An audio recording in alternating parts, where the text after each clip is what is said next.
Bom dia novamente a todos. Eu agradeço imensamente essa oportunidade e no meu papel de juiz é um papel bem confortável, doutor Paiva, por exemplo, porque o juiz só fala ao final. Então, eu já tive dois debatedores que me antecederam, o doutor Kleber e o doutor Guilherme, e eu estou falando que essa é a vantagem de ser juiz, é depois de ouvir todos, só falar ao final.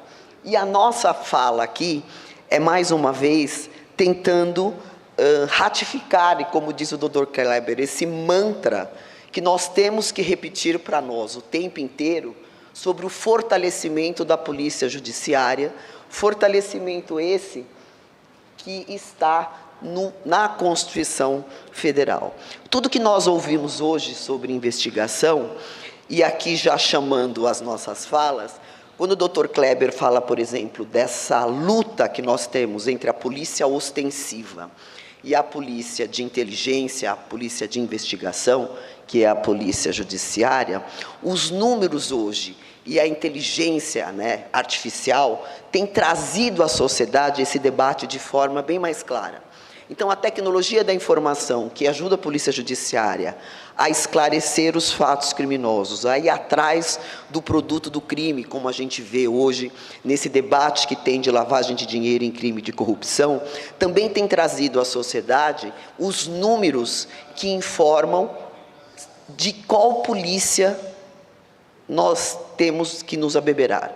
Então, por exemplo, eu estava vendo essa estrutura ontem mesmo que eu recebi do DEINTER 8, que é o presidente prudente aqui, que depois de instalado um BAEP, que aqui em São Paulo são mini-rotas, como diz o governador, uma polícia ostensiva, o número de furto e roubo de veículos naquela região aumentou. Então, nós estamos conseguindo provar que só a ostensividade não está resolvendo a violência no nosso país. E em São Paulo, com os números absurdos que nós temos, salvo o melhor juízo, entre janeiro e outubro de 2018, o número de veículos roubados naquela região era de 1.500 e poucos veículos objeto de crime contra o patrimônio. E nesse mesmo período, em 2019, com a criação desses grupos de polícia ostensiva, que são rotas numa potência um pouco menos combativa, digamos assim, os números aumentaram. Então, nós também estamos chegando à conclusão que esse tipo de ferramenta no combate à violência não é a solução. Eu concordo, como o doutor Kleber disse, que são combates ou são escolhas que, para se enfrentar a criminalidade no nosso país, nós temos que ser de forma centrífuga e centrípeta, de dentro para fora e de fora para dentro. A polícia judiciária é a polícia da inteligência. É a polícia que vai entrar, que vai trabalhar, que vai buscar a informação, trazer dentro do inquérito policial e trazer à justiça essas informações para que, ao final, seja responsabilizada ou não aquela conduta criminosa. Esse é o desafio. Esse é o trabalho da polícia judiciária. A polícia ostensiva, na verdade, se ela funcionasse tão bem quanto ela imagina, nós não teríamos tanto inquérito policial para ser resolvido. É essa uma questão que ninguém discute. E que não somos nós que elegemos a polícia X ou a polícia Y. É a sociedade que, nessa sensação de insegurança, clama ao Poder Judiciário. Porque depois de tudo isso, quando nada mais funciona, você olha para o Poder Judiciário e pergunta, bom, e como nós vamos fazer? É mais ou menos isso que nós estamos vivendo. Então, eu acho importante a gente falar aqui sobre essa necessidade de investigação, sobre o poder de investigação, sobre essa atribuição constitucional, não para desmerecer as outras polícias, mas é que os dados e os números comprovam que essas escolhas não estão dando certo. Quando a gente fala, eu tenho a honra de participar do grupo do PNLD, que é o Plano Nacional de Combate à Corrupção e Lavagem de Dinheiro, do Ministério da Justiça, que hoje é presidido pela Érica Marena, que estava no lugar, na verdade, antigamente era o próprio Ungaretti, que hoje é diretor executivo da Polícia Federal aqui, e que hoje a Érica faz esse trabalho, e eu sou uma das palestrantes. Na verdade, eu encerro o ciclo de palestra e vou 2 vezes por mês para outros estados dessa federação, e encerro exatamente falando sobre isso. Nós vamos chegar a um bom número, ou pelo menos ao sucesso do combate ao crime nesse país, quando a polícia judiciária tiver autonomia, inclusive financeira, para investir em investigação, quando a polícia judiciária impor nos seus relatórios finais de investigação, propondo à justiça a busca do dinheiro, porque não basta, nós vamos enfrentar o crime, nós vamos fragilizar o crime, nós vamos ganhar do crime quando a gente conseguir tirar o dinheiro do crime. Porque enquanto nós, ou enquanto a polícia judiciária se enfraquece financeiramente e tem que buscar formas, porque a gente fica o dia inteiro elegendo formas e metodologias de inteligência para poder combater o crime. O crime organizado vai ao aeroporto de Cumbica e rouba 50 milhões de reais em dinheiro. Sai com malotes do aeroporto, ou nem precisa ir no aeroporto, ou vai na Prosegur do Paraná, do Paraguai, e explode tudo aquilo e carrega com ele malotes de dinheiro em papel. Então, é uma guerra assimétrica que a polícia judiciária enfrenta com a criminalidade, que nos faz pensar, ou pelo menos a mim, que sou o final de toda essa história, de que as fórmulas que estão elegendo, elas não estão dando certo. E é esse espaço que tem que ser tomado pela Polícia Judiciária. É dentro desse diapasão que está na Constituição Federal. Eu falo isso com muita tranquilidade, doutor Guilherme, porque o que nós falamos aqui, nós não precisamos de exercício mental ou de um exercício de hermenêutica para se encontrar a atribuição constitucional da Polícia Judiciária. Ela está escrita na lei, com todas as letras. É essa facilidade e é esse o nosso trabalho, mas o nosso desgaste hoje, como bem colocou o doutor Kleber e o doutor Guilherme, o nosso desgaste é ficar provando o tempo inteiro o que está na lei. Talvez, e eu sempre faço essa reflexão, como vinha fazendo, por que uma lei de abuso de autoridade? Porque em algum momento nós temos que fazer alguma coisa, ou estamos deixando de fazer alguma coisa. E por que nós temos que o tempo inteiro ficar repisando essa atribuição constitucional da Polícia Judiciária? Porque em algum momento, talvez, estejamos ficando aquém do que as pessoas esperam. Nós temos problemas financeiros, nós temos problemas de números. Aqui em São Paulo, por exemplo, eu acompanho a Raquel, acompanho o Gustavo, fui juíza corregedora por 10 anos num estado como esse. Todos os inquéritos policiais, todas as medidas preparatórias, todas as cautelares preparatórias e todas as cautelares incidentais passavam pela minha mão. Eu conhecia cada investigação de cabeça. Atendia a CEPOL 24 horas por dia, com polícia judiciária na rua. Naquela época a gente tinha problema seríssimo de extorsão mediante sequestro e tinha dia que eu estava com 12 vítimas em cativeiro. Eu digo eu, porque eu tinha a divisão anti-sequestro com os delegados na rua e as medidas cautelares comigo. E quantas vezes mandei invadir um cativeiro sem busca e apreensão? A lei prevê busca e apreensão, ou mandado de busca e apreensão verbal. E eu, como uma juíza sempre atrevida ao meu tempo, autorizava o delegado e no primeiro momento do dia seguinte, ele instrumentalizava a minha ordem e passava para mim. E era assim que se combatia crime, é assim que se combate crime. Não existe outra forma, até porque o crime está na nossa frente. A gente tem uma polícia ostensiva que não consegue, vou colocar assim, cobrir todas essas necessidades, e o que não dá certo nessa ostensividade ou nessa prevenção, que é um papel também que o Estado não cumpre, e quando falo Estado, coloco eu, o Poder Judiciário, que faço parte do Estado, tanto quanto os senhores. E aí, a Polícia Judiciária, ela chega depois.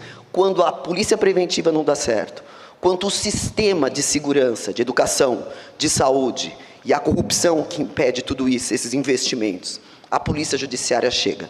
Ela chega exatamente para colocar no papel as vicissitudes que não foram cumpridas dentro do Estado de Direito. Essa sensação de insegurança que a sociedade fala, que o Dr. Kleber colocou muito bem, nós só chegamos nesse sistema no depois.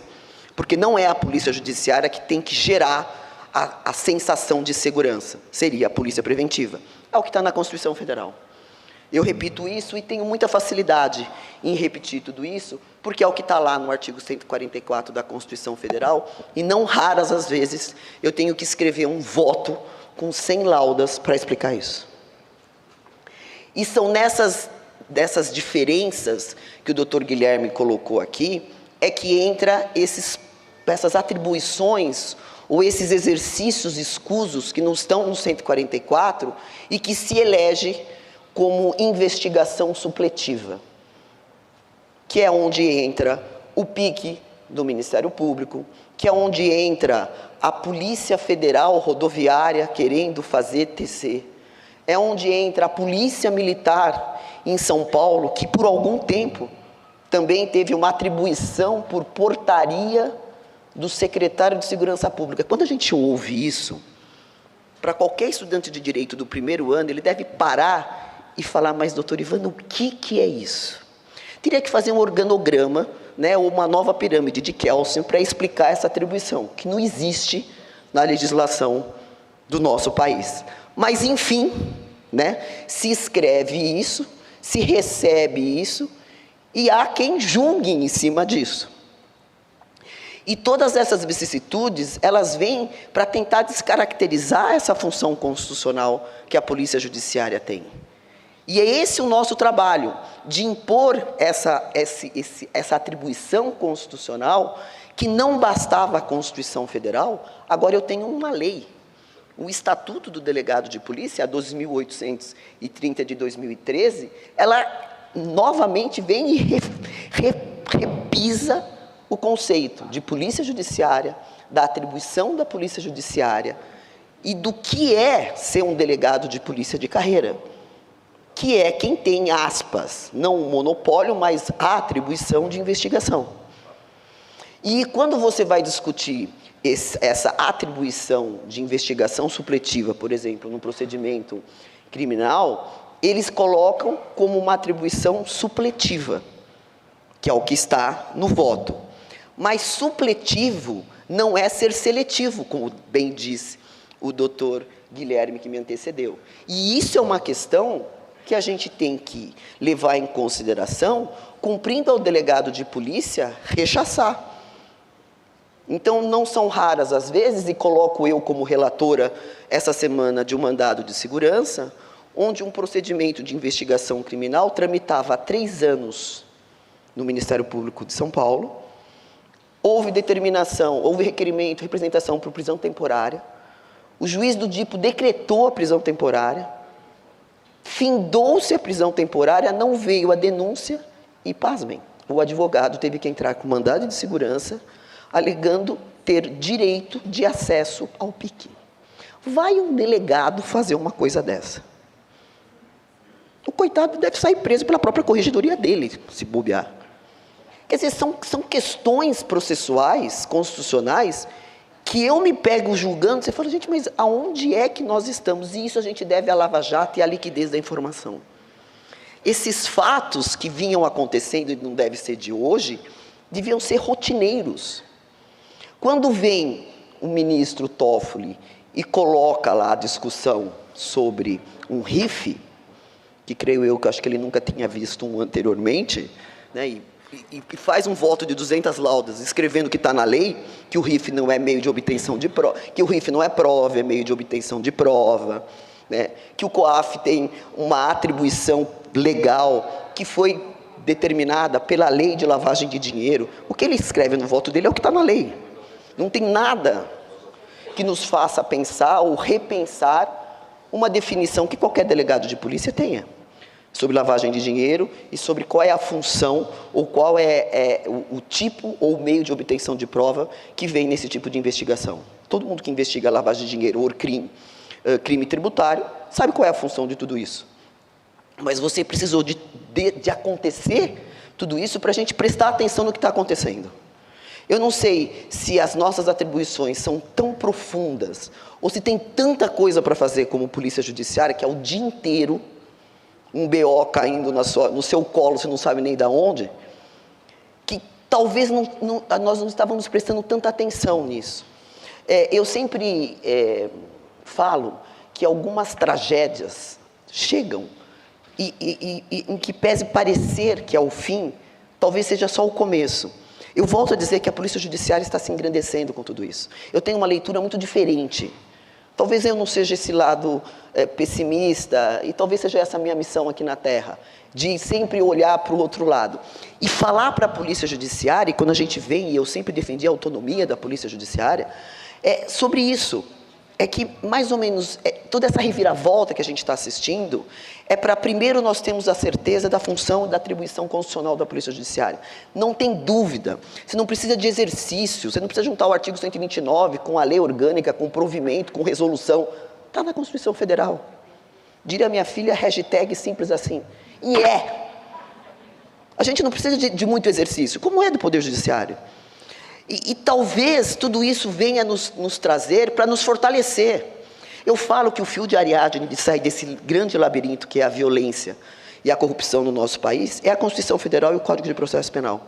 E aqui, além da Constituição Federal, você tem uma lei que expressamente fala da função do delegado de polícia, de ser uma carreira, de ser delegado de polícia, uma carreira jurídica, quando até a Polícia Militar vem discutir o que é autoridade num TC.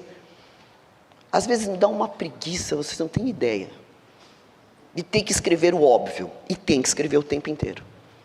E tem que escrever o tempo inteiro.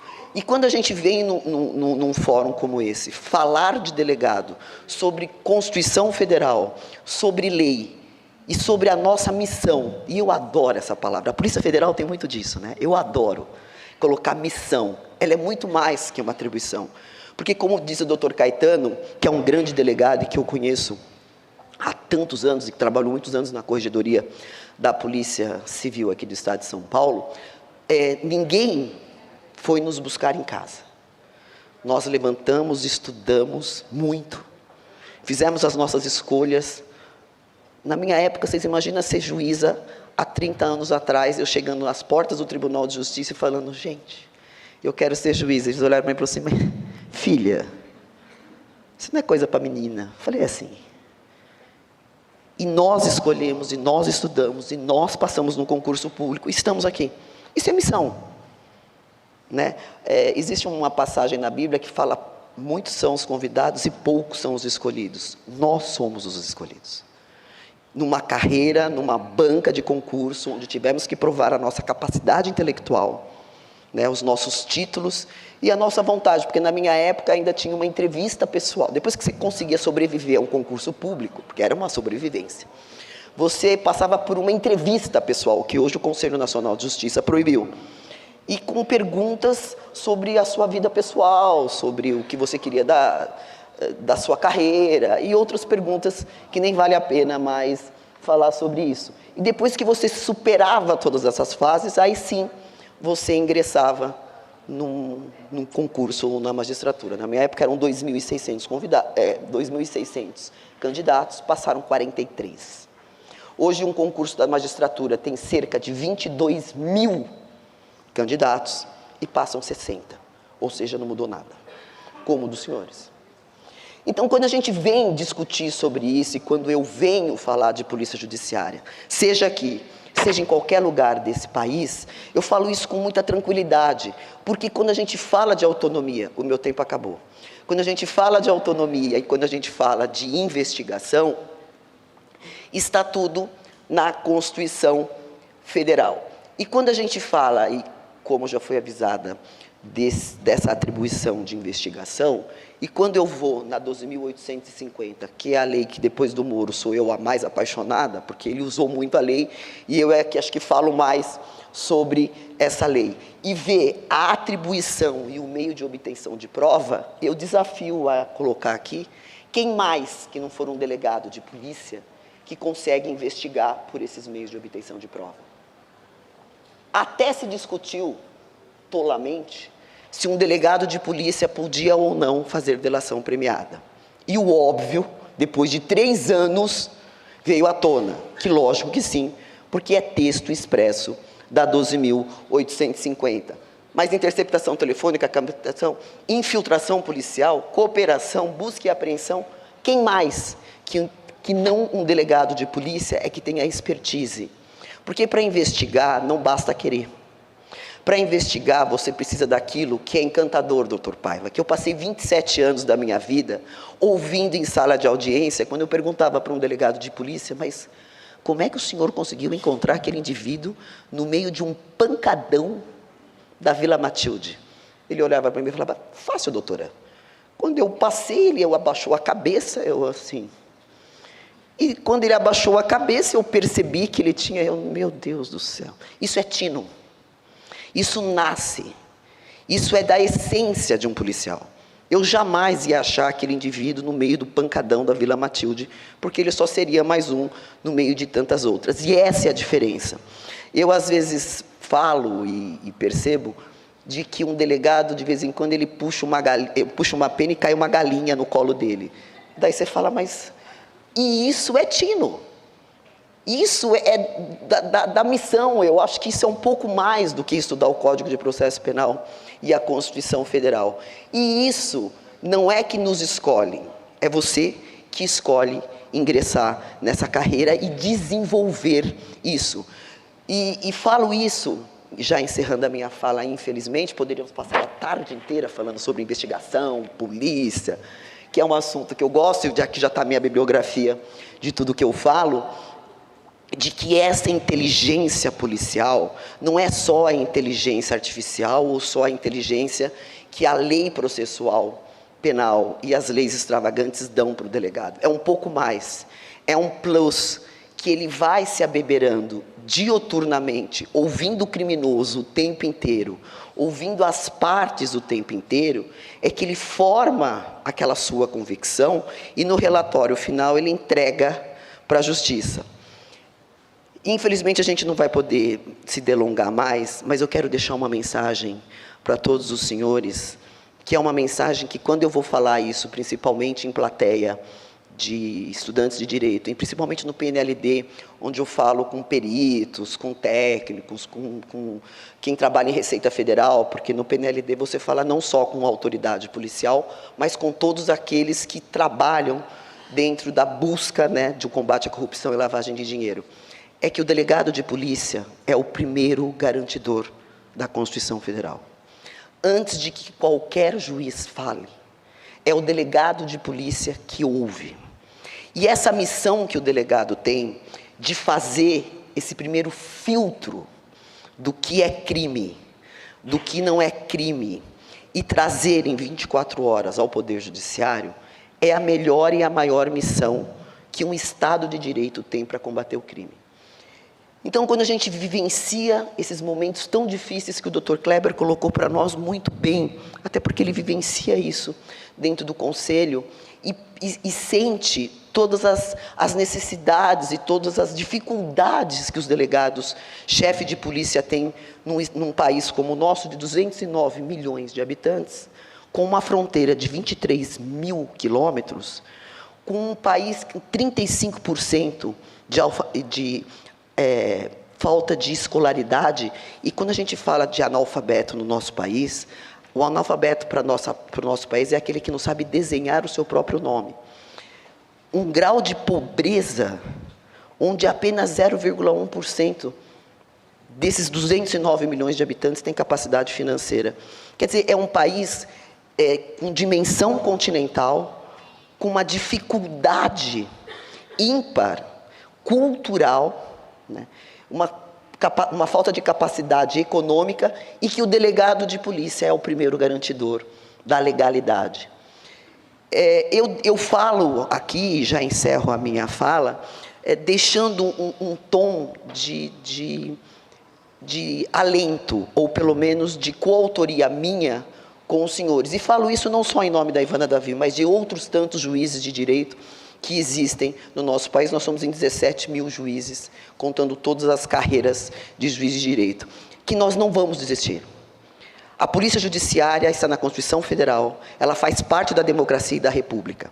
Um país e uma democracia não vive sem Polícia Judiciária. Aliás, não existe democracia sem Polícia Judiciária.